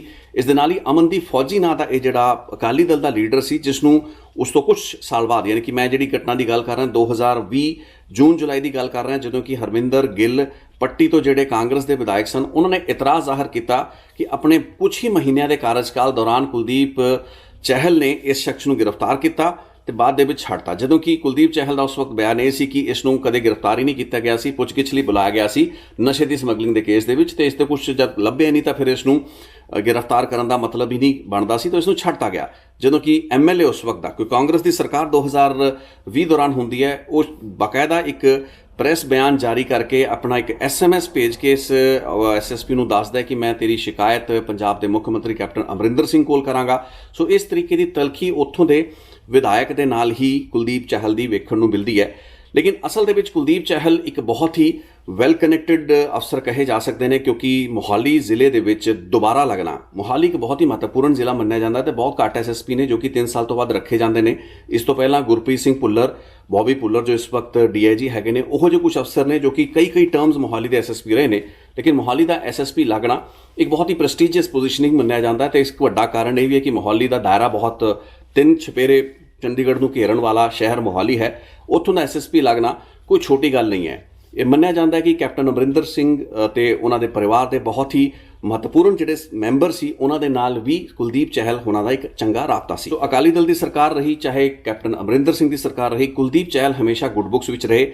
ਤੇ ਇਹੀ ਕਾਰਨ ਸੀ ਕਿ ਬਾਅਦ ਦੇ ਵਿੱਚ ਉਹਨਾਂ ਨੇ ਆਪਣੀ ਨੋਮੀਨੇਸ਼ਨ ਜਾਂ ਆਪਣੇ ਨਾਂ ਨੂੰ ਉਸ ਪੈਨਲ ਦੇ ਵਿੱਚ ਵੀ ਸ਼ਾਮਲ ਕਰਾਉਣ ਦੇ ਵਿੱਚ ਸਫਲਤਾ ਹਾਸਲ ਕੀਤੀ, ਜਿਸ ਤਹਿਤ ਕਿ ਉਹਨਾਂ ਦਾ ਨਾਂ ਭੇਜਿਆ ਗਿਆ ਪੈਨਲ ਦੇ ਵਿੱਚ। ਤੇ ਹਾਲਾਂਕਿ ਇਸ ਪੈਨਲ ਦੇ ਵਿੱਚ ਹੋਰ ਵੀ ਬਹੁਤ ਮਜ਼ਬੂਤ ਦਾਅਵੇਦਾਰ ਸਨ, ਲੇਕਿਨ ਕੁਲਦੀਪ ਚਾਹਲ ਨੂੰ ਕੇਂਦਰ ਤੋਂ ਮਨਜ਼ੂਰੀ ਮਿਲੀ, ਨੋਟ ਮਿਲੀ ਤੇ ਉਹ ਚੰਡੀਗੜ੍ਹ ਦੇ SSP ਲਾਤੇ ਗਏ। ਚੰਡੀਗੜ੍ਹ ਦੇ SSP ਲੱਗਣ ਤੋਂ ਬਾਅਦ ਇਹ ਤਕਰੀਬਨ 2020 ਦੇ ਆਸ-ਪਾਸ ਦੀ ਹੀ ਗੱਲ ਹੈ। 2020 ਦੇ ਵਿੱਚ ਚੰਡੀਗੜ੍ਹ ਦੇ SSP ਲੱਗਦੇ ਨੇ ਤੇ ਉਹਨਾਂ ਦੀ ਟਰਮ ਨੇ 2023 ਤੱਕ, ਵੈਲ ਇਨਟੂ 2023 ਤੱਕ ਚੱਲਣਾ ਸੀ, ਲੇਕਿਨ ਇਹ ਨਹੀਂ ਹੋ ਪਾਇਆ। ਚੰਡੀਗੜ੍ਹ ਦੇ ਵਿੱਚ ਹੁਣ ਜਿਹੜਾ ਅਸਲ ਝਗੜਾ ਖੜਾ ਹੁੰਦਾ ਹੈ, ਹਾਲਾਂਕਿ ਕੁਲਦੀਪ ਚਾਹਲ ਇੱਕ ਧੜੱਲੇ ਦੇ ਨਾਲ ਕੰਮ ਕਰਨ ਵਾਲੇ ਅਫਸਰ ਨੇ, ਗੈਂਗਸਟਰਾਂ ਤੇ ਅੰਡਰਵਰਲਡ ਦੇ ਕ੍ਰਿਮੀਨਲਸ ਦੇ ਖਿਲਾਫ ਉਹਨਾਂ ਨੇ ਕੰਮ ਬਹੁਤ ਕੀਤਾ ਹੈ, ਲੇਕਿਨ ਜਦੋਂ ਉਹ ਚੰਡੀਗੜ੍ਹ ਦੇ ਵਿੱਚ ਰਹਿੰਦੇ ਨੇ ਉਸ ਵਕਤ ਉਹਨਾਂ ਦੇ ਨਾਲ ਕਈ ਵਿਵਾਦ ਜੁੜ ਗਏ। ਚੰਡੀਗੜ੍ਹ ਦੇ ਵਿੱਚ ਜਿਹੜਾ ਕੁਲਦੀਪ ਚਾਹਲ ਦਾ ਸਭ ਤੋਂ ਵੱਡਾ ਜਿਹੜਾ ਰੌਲਾ ਸੀ ਉਹ ਸੀ ਇੱਥੇ ਦੇ ਇੱਕ ਬਹੁਤ ਹੀ ਪਪੂਲਰ ਮਾਲ, ਇਲਾਂਟੇ ਮਾਲ, ਜਿਸ ਦੀ ਮੈਨੇਜਮੈਂਟ ਕਰਦਾ ਹੈ ਨੈਕਸਸ ਗਰੁੱਪ। ਸੋ ਨੈਕਸਸ ਗਰੁੱਪ ਦੇ ਇੱਕ ਐਗਜ਼ੀਕਿਊਟਿਵ ਡਾਇਰੈਕਟਰ ਸੀ ਅਨਿਲ ਮਲਹੋਤਰਾ। ਇਸ ਐਗਜ਼ੀਕਿਊਟਿਵ ਡਾਇਰੈਕਟਰ ਦੇ ਨਾਲ ਕੁਲਦੀਪ ਚਾਹਲ ਦਾ ਸਿੱਧਾ ਪੇਚਾ ਪੈ ਗਿਆ। ਝਗੜਾ ਸੀਗਾ ਉੱਥੋਂ ਦੇ ਫੂਡ ਕੋਰਟ ਨੂੰ, ਜਿਹੜੀ ਕੰਪਨੀ ਆਪਰੇਟ ਕਰ ਰਹੀ ਸੀ, ਇੱਕ ਆਊਟਸੋਰਸਿੰਗ ਦੇ ਤੌਰ ਤੇ ਉਸ ਫੂਡ ਕੋਰਟ ਨੂੰ ਦਿੱਤਾ ਗਿਆ ਸੀ। ਤੇ ਜਿਹੜਾ ਵੈਂਡਰ ਸੀ, ਯਾਨੀ ਕਿ ਜੋ ਫੂਡ ਕੋਰਟ ਦੇ ਵਿੱਚ ਅਲੱਗ-ਅਲੱਗ ਕੰਪਨੀਆਂ ਦੇ ਜਿਹੜੇ ਰਿਟੇਲ ਆਊਟਲੈਟ ਸੀ, ਸੈਲਿੰਗ ਪੁਆਇੰਟ ਸੀ, ਉਹਨਾਂ ਨੂੰ ਮੈਨੇਜ ਕਰਦਾ ਸੀ।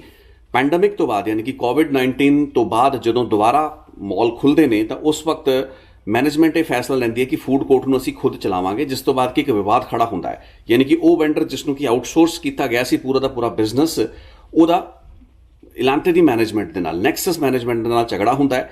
ਇਹ ਝਗੜਾ ਹੱਥੋਂ ਪਾਈ ਤੱਕ ਵੀ ਵੱਧਦਾ ਹੈ ਤੇ ਇੱਕ ਦੂਸਰੇ ਦੇ ਖਿਲਾਫ ਇਸ ਤਰੀਕੇ ਦੀ ਕਾਰਵਾਈ ਹੋਣ ਦੀ ਸੰਭਾਵਨਾ ਬਣਦੀ ਹੈ। ਇਸ ਕੇਸ ਦੇ ਵਿੱਚ ਕਿਉਂਕਿ ਚੰਡੀਗੜ੍ਹ ਪੁਲਿਸ ਨੇ ਹੀ ਫੈਸਲਾ ਲੈਣਾ ਸੀ। ਹੁਣ ਮੰਨਿਆ ਜਾਂਦਾ ਹੈ ਕਿ ਜਦੋਂ ਝਗੜਾ ਸ਼ੁਰੂ ਹੁੰਦਾ ਹੈ ਤਾਂ ਇਲਾਂਟੇ ਮਾਲ ਦੀ ਮੈਨੇਜਮੈਂਟ ਤੇ ਉਹ ਜਿਹੜੇ ਵੈਂਡਰਸ ਨੇ ਉਹ ਇੱਕ ਪਾਸੇ ਸਨ, ਲੇਕਿਨ ਉਸ ਧਿਰ ਦੇ ਨਾਲ ਜਾ ਕੇ ਖੁਦ ਕੁਲਦੀਪ ਚਾਹਲ ਖੜੇ ਹੋ ਗਏ ਤੇ ਕੁਲਦੀਪ ਚਾਹਲ ਨੇ ਬਤੌਰ SSP ਉਹਨਾਂ ਦਾ ਸਾਥ ਜ਼ਿਆਦਾ ਦਿੱਤਾ, ਜਿਸ ਤੋਂ ਬਾਅਦ ਕਿ ਇਲਾਂਟੇ ਦੀ ਇਸ ਮੈਨੇਜਮੈਂਟ ਨੈਕਸਸ ਦੇ ਇਸ ਐਗਜ਼ੀਕਿਊਟਿਵ ਡਾਇਰੈਕਟਰ ਅਨਿਲ ਮਲਹੋਤਰਾ ਦੇ ਖਿਲਾਫ ਹੀ FIR ਰਜਿਸਟਰ ਕਰ ਲਈ ਗਈ, ਕੇਸ ਰਜਿਸਟਰ ਕਰ ਲਿਆ ਗਿਆ ਕਿਉਂਕਿ ਝਗੜਾ ਹੋਇਆ ਸੀ।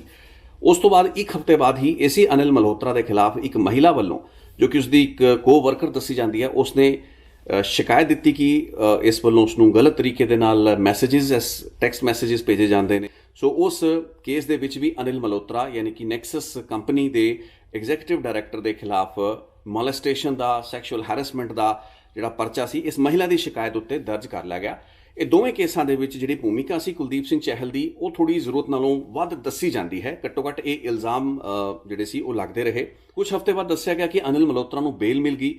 ਉਸ ਦੌਰਾਨ ਉਹਨਾਂ ਨੇ ਪੁਲਿਸ ਅਫਸਰਾਂ ਤੱਕ ਪਹੁੰਚ ਕਰਨ ਦੀ ਕੋਸ਼ਿਸ਼ ਕੀਤੀ, ਆਪਣੀ ਸਥਿਤੀ ਸਪਸ਼ਟ ਕਰਨ ਦੀ ਕੋਸ਼ਿਸ਼ ਵੀ ਕੀਤੀ ਤੇ ਸ਼ਾਇਦ ਇਹ ਵੀ ਕਿਹਾ ਜਾਂਦਾ ਕਿ ਉਸ ਵਕਤ ਕੁਝ ਪੇਸ਼ਕਸ਼ ਵੀ ਅਜਿਹੀ ਕੀਤੀ ਗਈ ਜੋ ਕਿ ਮੋਨਿਟਰੀ ਟਰਮਸ ਦੇ ਵਿੱਚ ਕੀਤੀ ਗਈ।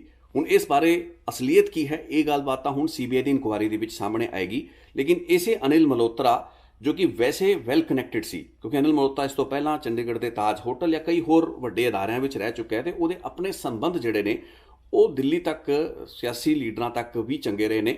ਲੇਕਿਨ ਇਸ ਕੇਸ ਦੇ ਵਿੱਚ ਕੁਲਦੀਪ ਸਿੰਘ ਚਹਿਲ ਦਾ ਜਿਹੜਾ ਪੇਚਾ ਸੀ ਅਨਿਲ ਮਲਹੋਤਰੇ ਨਾਲ ਫਸ ਗਿਆ ਤੇ ਆਪਣੇ ਆਫਿਸਿਸ ਦੀ, ਆਪਣੇ ਰਸੂਖ ਦੀ ਕਹਿ ਲਈਏ ਜਾਂ ਆਪਣੇ ਕਨੈਕਸ਼ਨਸ ਦੀ ਵਰਤੋਂ ਕਰਦੇ ਹੋਏ ਅਨਿਲ ਮਲਹੋਤਰੇ ਨੇ ਵੀ ਉੱਤੇ ਤੱਕ ਪਹੁੰਚ ਕੀਤੀ, ਜਿਸ ਤੋਂ ਬਾਅਦ ਇਹ ਪੂਰਾ ਦਾ ਪੂਰਾ ਕੇਸ ਇਨਕਲੂਡਿੰਗ ਸਮ ਐਵੀਡੈਂਸਿਸ, ਕੁਝ ਸਬੂਤਾਂ ਦੇ ਨਾਲ ਗਵਰਨਰ ਜੋ ਕਿ ਚੰਡੀਗੜ੍ਹ ਦੇ ਪ੍ਰਸ਼ਾਸਕ ਬਨਵਾਰੀ ਲਾਲ ਪੁਰੋਹਿਤ ਨੂੰ ਭੇਜਿਆ ਗਿਆ। ਸੋ ਬਨਵਾਰੀ ਲਾਲ ਪੁਰੋਹਿਤ ਕੋਲ ਜਦੋਂ ਪੂਰਾ ਦਾ ਪੂਰਾ ਕੇਸ ਆਉਂਦਾ ਹੈ, ਉਸ ਤੋਂ ਬਾਅਦ ਇਸ ਕੇਸ ਦੇ ਵਿੱਚ ਦੱਸਿਆ ਗਿਆ ਵੀ ਕੁਲਦੀਪ ਚਹਿਲ ਨੂੰ ਬੁਲਾਇਆ ਵੀ ਗਿਆ, ਕੁਲਦੀਪ ਚਹਿਲ ਗਏ ਵੀ, ਜਿਸ ਤੋਂ ਬਾਅਦ ਕਿ ਇੱਕ ਚਿੱਠੀ ਲਿਖਤੀ ਗਈ ਤੇ ਕਿਹਾ ਗਿਆ ਕਿ ਕੁਲਦੀਪ ਚਹਿਲ ਨੂੰ ਪੰਜਾਬ ਵਾਪਸ ਭੇਜਿਆ ਜਾਏ। ਇਸ ਚੀਜ਼ ਦੇ ਬਾਰੇ ਜਾਣਕਾਰੀ ਤੇ ਸੂਚਨਾ ਜਿਹੜੀ ਸੀ ਪੰਜਾਬ ਸਰਕਾਰ ਨੂੰ ਭੇਜਤੀ ਗਈ। ਮਾਮਲੇ ਦੀ ਗਹਿਰਾਈ ਤੇ ਕੁਲਦੀਪ ਚਹਿਲ ਦੇ ਖਿਲਾਫ ਜਿਹੜੇ ਇਲਜ਼ਾਮ ਲੱਗ ਰਹੇ ਨੇ ਤੇ ਉਹਨਾਂ ਦੇ ਕੀ ਤੱਥ ਤੇ ਸਬੂਤ ਰਾਜਪਾਲ ਕੋਲ ਹੋ ਸਕਦੇ ਨੇ, ਜੋ ਕਿ ਚੰਡੀਗੜ੍ਹ ਦੇ ਪ੍ਰਸ਼ਾਸਕ ਨੇ। ਚੰਡੀਗੜ੍ਹ ਦੀ ਐਡਮਿਨਿਸਟ੍ਰੇਸ਼ਨ ਡਾਇਰੈਕਟਲੀ ਰਾਜਪਾਲ ਦੇ ਅੰਡਰ ਆਉਂਦੀ ਹੈ, ਪੰਜਾਬ ਦੀ ਭਾਵੇਂ ਨਾ ਆਉਂਦੀ ਹੋਵੇ। ਸੋ ਇਹਨਾਂ ਚੀਜ਼ਾਂ ਦੀ ਗਹਿਰਾਈ ਵਿੱਚ ਗਏ ਬਗੈਰ ਹੀ ਭਗਵੰਤ ਮਾਨ ਨੇ ਆਪਣੇ ਬਿਆਨ ਦਿੱਤੇ।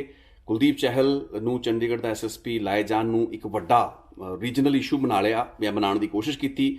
ਉਸ ਤੋਂ ਬਾਅਦ ਜਦੋਂ ਗਵਰਨਰ ਨੇ ਚਿੱਠੀ ਲਿਖੀ ਤੇ ਉਸ ਵਿੱਚ ਸਾਫ਼ ਹੀ ਲਿਖਤਾ ਕਿ ਕੁਲਦੀਪ ਸਿੰਘ ਚਹਿਲ ਦਾ ਮਿਸਕੰਡਕਟ ਇੱਕ ਵਜ੍ਹਾ ਹੈ। ਉਸ ਤੋਂ ਬਾਅਦ ਕੋਈ ਕਾਰਨ ਨਹੀਂ ਸੀ ਬਣਦਾ ਕਿ ਕੁਲਦੀਪ ਚਹਿਲ ਨੂੰ ਪੰਜਾਬ ਦੇ ਵਿੱਚ ਕੋਈ ਅਜਿਹਾ ਅਹੁਦਾ ਦਿੱਤਾ ਜਾਂਦਾ ਜਦ ਤੱਕ ਉਹਨਾਂ ਦੇ ਖਿਲਾਫ ਜਿਹੜੇ ਇਲਜ਼ਾਮ ਸਨ ਉਹਨਾਂ ਦੇ ਵਿੱਚੋਂ ਪਾਕ ਸਾਫ਼ ਨਹੀਂ ਨਿਕਲਦੇ ਜਾਂ ਜਦ ਤੱਕ ਉਹਨਾਂ ਦੇ ਖਿਲਾਫ ਜਿਹੜੇ ਦੋਸ਼ਣ ਸਨ ਉਹ ਗਲਤ ਸਾਬਤ ਨਹੀਂ ਹੋ ਜਾਂਦੇ। ਬਣਦਾ ਤਾਂ ਇਹ ਸੀ ਕਿ ਜਦੋਂ ਰਾਜਪਾਲ ਨੇ ਐਡੀ ਸੀਰੀਅਸ ਗੱਲ ਲਿਖਤੀ ਹੈ ਤਾਂ ਫਿਰ ਅਧਿਕਾਰੀ ਦੇ ਖਿਲਾਫ ਇੱਕ ਇਨਕੁਆਇਰੀ ਆਰਡਰ ਹੋ ਜਾਣੀ ਚਾਹੀਦੀ ਸੀ। ਜਾਂ ਪੰਜਾਬ ਸਰਕਾਰ ਨੂੰ ਇਹ ਚੀਜ਼ ਕਹਿਣ ਦੀ ਲੋੜ ਸੀ ਕਿ ਕੁਲਦੀਪ ਚਹਿਲ ਨੂੰ ਕਿਸੇ ਅਜਿਹੇ ਅਹੁਦੇ ਤੇ ਲਾਇਆ ਜਾਵੇ ਜਿੱਥੇ ਕਿ ਉਹਨਾਂ ਦੀ ਪਬਲਿਕ ਡੀਲਿੰਗ ਨਾ ਹੋਵੇ, ਕਿਉਂਕਿ ਮਿਸਕੰਡਕਟ ਦੇ ਚਾਰजेस ਨੇ। ਲੇਕਿਨ ਪੰਜਾਬ ਸਰਕਾਰ ਐਜ਼ ਯੂਜੂਅਲ ਆਪਣੀ ਇਮੈਚੁਰਿਟੀ ਦੇ ਚੱਲਦਿਆਂ ਉਹਨਾਂ ਨੇ ਇਹ ਕਰਨ ਦੀ ਬਜਾਏ ਕੁਲਦੀਪ ਚਹਿਲ ਨੂੰ ਜਲੰਧਰ ਦਾ ਕਮਿਸ਼ਨਰ ਹੀ ਲਾਤਾ। ਹੁਣ ਜਦੋਂ ਇੱਕ ਸੀਬੀਆਈ ਦੀ ਇਨਕੁਆਇਰੀ ਜੋ ਕਿ ਹੋਣੀ ਹੀ ਹੋਣੀ ਸੀ, ਇਹ ਤੁਸੀਂ ਸਮਝਣ ਵਾਲੀ ਗੱਲ ਹੈ ਕਿ ਇੱਕ ਗਵਰਨਰ ਜਦੋਂ ਇੱਕ ਚਿੱਠੀ ਦੇ ਵਿੱਚ ਰਸਮੀ ਤੌਰ ਤੇ ਲਿਖ ਦਿੰਦਾ ਹੈ ਕਿ ਜੀ ਇੱਕ ਅਧਿਕਾਰੀ ਨੇ ਮਿਸਕੰਡਕਟ ਕੀਤਾ ਹੈ, ਬੜੀ ਸੀਰੀਅਸ ਗੱਲ ਹੈ ਤੇ ਗਵਰਨਰ ਬਿਨਾਂ ਕਿਸੇ ਆਧਾਰ ਤੇ, ਬਿਨਾਂ ਕਿਸੇ ਸਬੂਤ ਦੇ, ਬਿਨਾਂ ਕਿਸੇ ਗੱਲਬਾਤ ਤੇ ਇਹ ਰਿਮਾਰਕ ਨਹੀਂ ਦੇ ਸਕਦਾ ਕਿਸੇ ਆਈਪੀਐਸ ਅਫਸਰ ਦੇ ਖਿਲਾਫ।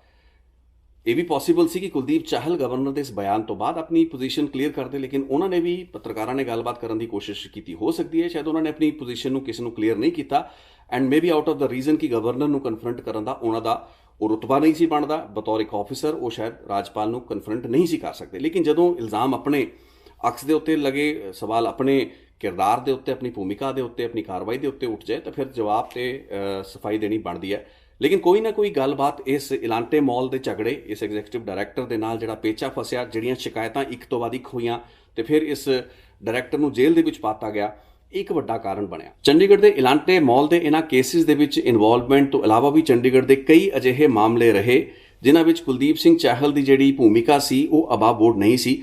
ਤੇ ਇੱਕ ਹੋਰ ਬਹੁਤ ਹੀ ਵੱਡਾ ਤੇ ਕ੍ਰਿਟੀਕਲ ਕੇਸ ਜਿਸ ਦੀ ਗੱਲਬਾਤ ਮੈਂ ਕਿਸੇ ਹੋਰ ਵੀਡੀਓ ਦੇ ਦਾਇਰੇ ਦੇ ਵਿੱਚ ਜੇ ਸੰਭਵ ਹੋ ਪਾਇਆ ਤਾਂ ਵਿਸਤਾਰ ਦੇ ਨਾਲ ਕਰਾਂਗਾ। ਉਹ ਸੀ ਤਤਕਾਲੀ ਜਿਹੜੇ ਪੰਜਾਬ ਦੇ ਡੀਜੀਪੀ ਐਸ ਚਟੋਪਾਧਿਆਏ ਦੀ ਇੱਕ ਗੱਲਬਾਤ ਲੀਕ ਹੋਈ ਸੀ, ਇੱਕ ਆਡੀਓ ਲੀਕ ਹੋਈ ਸੀ, ਆਪਸ ਦੇ ਵਿੱਚ ਕਨਵਰਸੇਸ਼ਨ ਸੀ ਇੱਕ ਇੰਸਪੈਕਟਰ ਸਤਵੰਤ ਸਿੰਘ ਦੇ ਨਾਲ। ਪੰਜਾਬ ਦੇ ਤਤਕਾਲੀ ਜਿਹੜੇ ਡੀਜੀਪੀ ਐਸ ਚਟੋਪਾਧਿਆਏ ਇੱਕ ਫਰਾਰ, ਇੱਕ ਐਬਸਕੌਂਡਰ ਜਾਂ ਕਹਿ ਲਈਏ ਕਿ ਪ੍ਰੋਕਲੇਮਡ ਆਫੈਂਡਰ ਜੋ ਕਿ ਡਰੱਗ ਕੇਸ ਦੇ ਵਿੱਚ, ਭੋਲਾ ਡਰੱਗ ਕੇਸ ਦੇ ਵਿੱਚ ਇਨਵੋਲਵ ਸੀ। ਇਹਨਾਂ ਦੀ ਆਪਸ ਦੇ ਵਿੱਚ ਇੱਕ ਗੱਲਬਾਤ ਦੀ ਇੱਕ ਸੀਡੀ ਵਾਇਰਲ ਹੋ ਗਈ, ਇੱਕ ਆਡੀਓ ਵਾਇਰਲ ਹੋਈ। ਹੁਣ ਇਹ ਆਡੀਓ ਤਕਰੀਬਨ 16-18 ਮਿੰਟ ਦੀ ਇੱਕ ਅਖਬਾਰ ਨੂੰ ਦਿੱਤੀ ਗਈ ਤੇ ਇਸ ਅਖਬਾਰ ਨੇ ਇਸ ਆਡੀਓ ਦਾ ਇੱਕ ਬਹੁਤ ਹੀ ਛੋਟਾ ਹਿੱਸਾ ਪ੍ਰਕਾਸ਼ਿਤ ਕੀਤਾ ਜਿਸ ਵਿੱਚ ਕਿ ਐਸ ਚਟੋਪਾਧਿਆਏ ਜੋ ਕਿ ਉਸ ਵਕਤ ਡੀਜੀਪੀ ਸਨ ਉਹਨਾਂ ਨੂੰ ਇਹਨਾਂ ਲੋਕਾਂ ਦੇ ਨਾਲ, ਜਿਨ੍ਹਾਂ ਵਿੱਚੋਂ ਇੱਕ ਪ੍ਰੋਕਲੇਮਡ ਅਫੈਂਡਰ ਸੀ, ਗੱਲਬਾਤ ਕਰਦਿਆਂ ਹੋਇਆਂ ਦਿਖਾਇਆ ਗਿਆ, ਸੁਣਾਇਆ ਗਿਆ। ਅਗਲੇ ਦਿਨ ਹੀ ਅਕਾਲੀ ਦਲ ਨੇ ਪ੍ਰੈਸ ਕਾਨਫਰੰਸ ਕੀਤੀ ਤੇ ਇਤਫਾਕ ਦੀ ਗੱਲ ਇਹ ਸੀ ਕਿ SS ਚਟੋਪਾਧਿਆ ਉਹ ਅਫਸਰ ਸੀ ਜਿਨ੍ਹਾਂ ਦੀ ਸ਼ਿਕਾਇਤ ਉੱਤੇ ਤੇ ਜਿਨ੍ਹਾਂ ਦੀ ਭੂਮਿਕਾ ਕਾਰਨ ਹੀ ਵਿਕਰਮ ਸਿੰਘ ਮਜੀਠੀਆ ਦੇ ਖਿਲਾਫ ਡਰੱਗਸ ਦਾ ਪਰਚਾ ਰਜਿਸਟਰ ਹੋ ਪਾਇਆ, FIR ਰਜਿਸਟਰ ਹੋ ਪਾਈ ਤੇ ਉਹਨਾਂ ਦੀ ਗ੍ਰਿਫਤਾਰੀ ਸੰਭਵ ਹੋ ਪਾਈ, ਜਾਂ ਕਹਿ ਲਈਏ ਕਿ ਬਾਅਦ ਦੇ ਵਿੱਚ ਉਹਨਾਂ ਨੇ ਆਪਣੇ ਆਪ ਨੂੰ ਟਰਨ ਇਨ ਕਰਤਾ।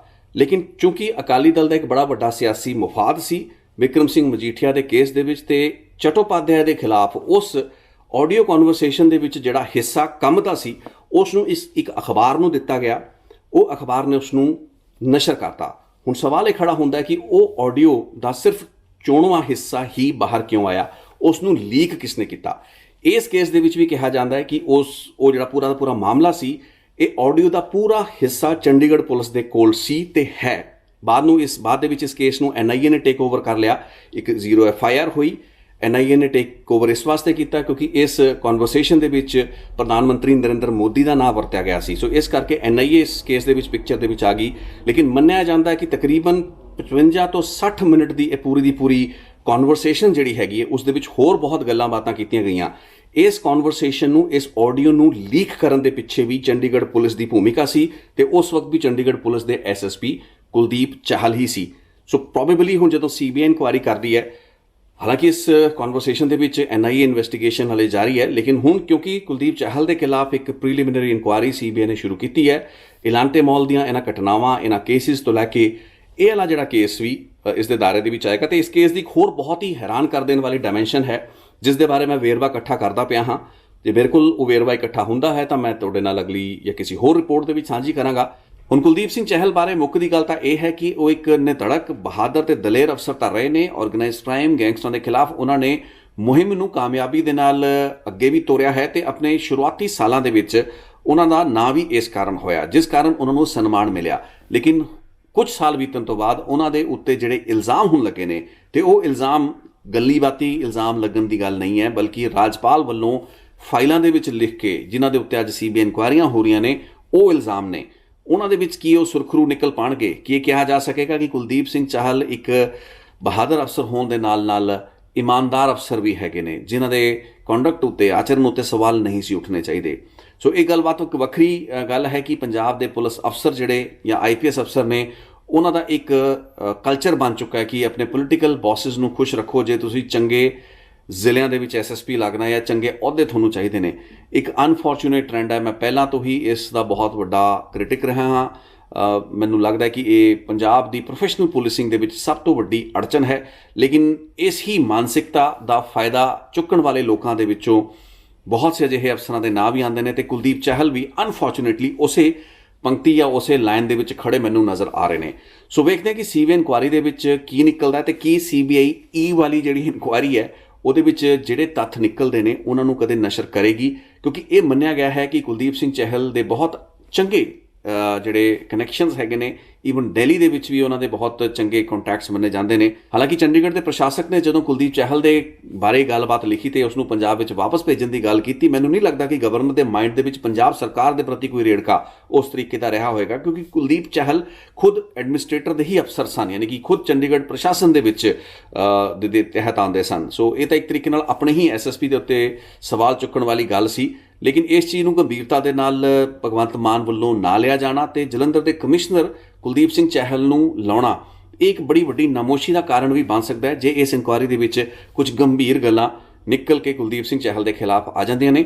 ਤੇ ਇਸ ਦੇ ਨਾਲ ਹੀ ਵੇਖਣਾ ਇਹ ਵੀ ਹੋਏਗਾ ਕਿ ਇਸ ਵਾਲੀ ਇਨਕੁਆਇਰੀ ਦੇ ਤੱਥਾਂ ਨੂੰ ਕੀ ਪਬਲਿਕ ਡੋਮੇਨ ਦੇ ਵਿੱਚ ਵੀ ਲਿਆਂਦਾ ਜਾਂਦਾ ਹੈ, ਜਾਂ ਬਹੁਤ ਸੇ ਪਹਿਲਾਂ ਦੀਆਂ ਇਨਕੁਆਇਰੀਆਂ ਵਾਂਗ ਜਦੋਂ ਵੀ ਪਾਵਰਫੁਲ ਅਫਸਰਾਂ ਦੇ ਖਿਲਾਫ ਕੋਈ ਗੱਲਬਾਤ ਹੁੰਦੀ ਹੈ, ਕੋਈ ਇਨਕੁਆਇਰੀਆਂ, ਕੋਈ ਤੱਥ ਹੁੰਦੇ ਨੇ, ਉਹਨਾਂ ਨੂੰ ਅਕਸਰ ਦਬਾ ਕੇ ਰੱਖਿਆ ਜਾਂਦਾ ਹੈ। ਇਨਕੁਆਇਰੀਆਂ ਕਰ ਲਈਆਂ ਜਾਂਦੀਆਂ ਨੇ, ਕਾਗਜ਼ਾਂ ਦਾ ਢਿੱਡ ਭਰਤਾ ਜਾਂਦਾ ਹੈ, ਲੇਕਿਨ ਤੱਥਾਂ ਨੂੰ ਪਬਲਿਕ ਡੋਮੇਨ ਦੇ ਵਿੱਚ ਨਹੀਂ ਲਿਆਂਦਾ ਜਾਂਦਾ। ਬਹੁਤ ਅਜਿਹੀਆਂ ਮਿਸਾਲਾਂ ਨੇ ਜਿਸ ਵਿੱਚ ਕਿ ਰਿਪੋਰਟਾਂ ਦੀ ਸ਼ਕਲਾਂ ਦੇ ਵਿੱਚ, ਇਨਕੁਆਇਰੀ ਰਿਪੋਰਟਾਂ ਦੀ ਸ਼ਕਲਾਂ ਦੇ ਵਿੱਚ ਉਹ ਘਿਨੌਣੇ ਜਿਹੜੇ ਰਾਜ਼ ਨੇ, ਤੱਥ ਨੇ, ਉਹ ਦਬੇ ਪਏ ਨੇ ਤੇ ਉਹਨਾਂ ਨੂੰ ਚੁੱਕਣ ਵਾਲਾ, ਬਾਹਰ ਕੱਢਣ ਵਾਲਾ ਕੋਈ ਵੀ ਨਹੀਂ ਹੁੰਦਾ। ਸੋ ਅੱਜ ਦੀ ਰਿਪੋਰਟ ਦੇ ਉੱਤੇ ਇਹੀ ਗੱਲਬਾਤ ਮੈਂ ਤੁਹਾਡੇ ਨਾਲ ਸਾਂਝੀ ਕਰਨਾ ਚਾਹੁੰਦਾ ਸਾਂ ਜੋ ਕੀਤੀ। ਇੱਕ ਹੋਰ ਡਾਇਮੈਂਸ਼ਨ ਇਸੀ ਕੇਸ ਦੇ ਨਾਲ ਜੁੜੀ ਹੋਈ ਬਹੁਤ ਦਿਲਚਸਪ ਹੈ ਜਿਸ ਦਾ ਮੈਂ ਜ਼ਿਕਰ ਅੱਜ ਨਹੀਂ ਕੀਤਾ, ਉਹ ਛੇਤੀ ਹੀ ਕੱਢਾਂਗਾ। ਇੱਕ ਨਹੀਂ ਰਾਤ 2 ਰਿਪੋਰਟਾਂ ਹੋਰ ਬਣਦੀਆਂ ਨੇ। ਇੱਕ ਰਿਪੋਰਟ ਲਈ ਤਾਂ ਮੈਨੂੰ ਸੋਚਣਾ ਬਹੁਤ ਪੈ ਰਿਹਾ ਕਿ ਉਹ ਰਿਪੋਰਟ ਨੂੰ ਮੈਂ ਜਨਤਕ ਕਰਾਂ ਨਾ ਕਰਾਂ। ਜਨਤਕ ਕਰਨ ਨਾਲ ਪਬਲਿਕ ਗੁੱਡ ਕੀ ਹੋਏਗਾ, ਕਿਉਂਕਿ ਇਹ ਵੀ ਵੇਖਣਾ ਪੈਂਦਾ ਕਿ ਸਿਰਫ ਆਪਣੇ ਵਿਊਜ਼ ਵਧਾਉਣ ਲਈ ਜਾਂ ਰਿਪੋਰਟਾਂ ਨਸ਼ਰ ਕਰਨ ਲਈ ਵੀ ਸਭ ਕੁਝ ਨਹੀਂ ਕੀਤਾ ਜਾ ਸਕਦਾ। ਸਨਸਨੀ ਬਹੁਤ ਪੈਦਾ ਹੋ ਸਕਦੀ ਹੈ, ਲੇਕਿਨ ਉਹਦਾ ਕੋਈ ਫਾਈਨਲੀ ਲੋਕਾਂ ਨੂੰ ਫਾਇਦਾ ਵੀ ਹੋਏਗਾ ਜਾਂ ਨਹੀਂ ਹੋਏਗਾ, ਉਹ ਕਸ਼ਮਕਸ਼ ਇਸ ਵਕਤ ਚੱਲਦੀ ਪਈ ਹੈ। ਸੋ ਵੇਖਾਂਗੇ ਉਸ ਰਿਪੋਰਟ ਨੂੰ ਕਦੋਂ ਮੈਂ ਤੁਹਾਡੇ ਸਾਹਮਣੇ ਲੈ ਕੇ ਆਉਣਾ ਜਾਂ ਨਹੀਂ ਲੈ ਕੇ ਆਉਣਾ। ਲੇਕਿਨ ਇੱਕ ਐਸਪੈਕਟ ਬੜਾ ਜ਼ਰੂਰੀ ਹੈ ਇਸੇ ਪੂਰੇ ਦੇ ਪੂਰੇ ਘਟਨਾ ਚੱਕਰ ਨਾਲ ਜੁੜਿਆ ਹੋਇਆ, ਜਿਸ ਉੱਤੇ ਰਿਪੋਰਟ ਛੇਤੀ ਆਏਗੀ ਤੇ ਮੈਂ ਜ਼ਿਕਰ ਵੀ ਕਰਾਂਗਾ ਇਸ ਰਿਪੋਰਟ ਦਾ ਜਦੋਂ ਮੈਂ ਉਸ ਰਿਪੋਰਟ ਨੂੰ ਤੁਹਾਡੇ ਸਾਹਮਣੇ ਪੇਸ਼ ਕਰਾਂਗਾ। ਬਹੁਤ ਬਹੁਤ ਧੰਨਵਾਦ ਇਸ ਰਿਪੋਰਟ ਨੂੰ ਵੇਖਣ ਲਈ। ਥੋੜੀ ਲੰਬੀ ਰਿਪੋਰਟ ਰਹੀ, kindly bear. Thank you so much.